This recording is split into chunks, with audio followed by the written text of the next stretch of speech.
Fruits Basket is my favorite anime. What's up guys, we're gonna be reviewing Fruits Basket, the sequel manga to the series, and I'm really excited. Fruits Basket is personally my favorite anime, which I know I get side-eyed, like, how can you be a dude? Shonen. I'm just like, dude, SHOJO is amazing. Fruits Basket literally changed my life in so many ways, and so I just really want to see how the mangaka progressed the story. I thought the ending of Fruits Basket was amazing, but one thing I did feel like was lacking is I would have loved to see a Shippuden, or something where we get more of the characters. I didn't care how old they were, just like I wanted to see in between like Kyo and Todo being old and season 3 ending, right? Like I wanted to know kind of what fleshed out in between that, because there's so much room for good content. And nonetheless, we're here reading Fruits Basket so I'm going to be reading this weekly and then just reviewing, giving my thoughts and analysis, all that good stuff. Let's get into it. So the story starts off with Mitoa, who is a new student at her high school, I believe, maybe middle school, and she's really anxious, apprehensive. She's coming up to her class and she's already tardy, which is like the worst thing on the first day. You don't want to be tardy on the first day, and you already get a lot into her like internal monologue. And I love that there's already this theme of like being a burden or not fitting in. I think the thematic congruence that the mangaka is continuing here from Fruits Basket is just perfect. I already have good feelings about this. I haven't even read chapter 2 yet. I think this was a great way to start off, where we're starting with the core themes of Fruits Basket, one of being like acceptance and rejection, and we're seeing that immediately. So Mitoa basically is anal teacher, like it's like, oh, you're breaking the rules, you're late already, and then swoops in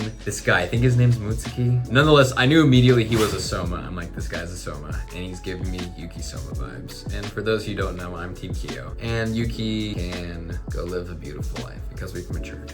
But nonetheless, Mutsuki comes in and says, hey, basically, can I like lead her to her class? He's very charming, and I think his dad then, whoever that is probably the principal, because there's some sort of reference. The teacher's like, oh, it's Mutsuki, like give your father my best. So either someone who like has an influence on the school itself, or is actually like a principal or a head teacher. And immediately you see Mitoa being like, oh my gosh, he's so like charming, this and that. Kind of reminds me of when Todo met Yuki for the first time.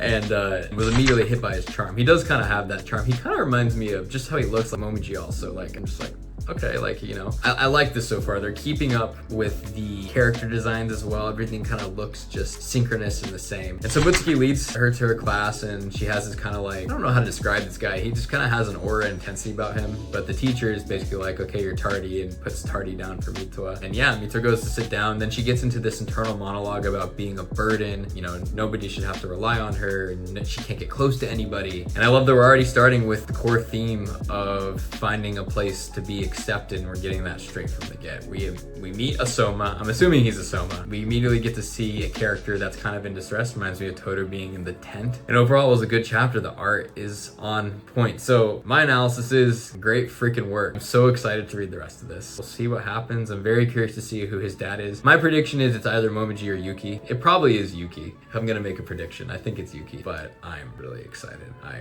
had no doubts, slight doubts, because I was scared. But nonetheless, we'll be back here next week to review probably chapters 2 through 5, depending on, I'm gonna read it and understand kind of the workload. But yeah, if you like content like this and you want to follow along the journey, feel free to subscribe or follow depending on the platform this is on, and you have a great rest of your week. Cheers.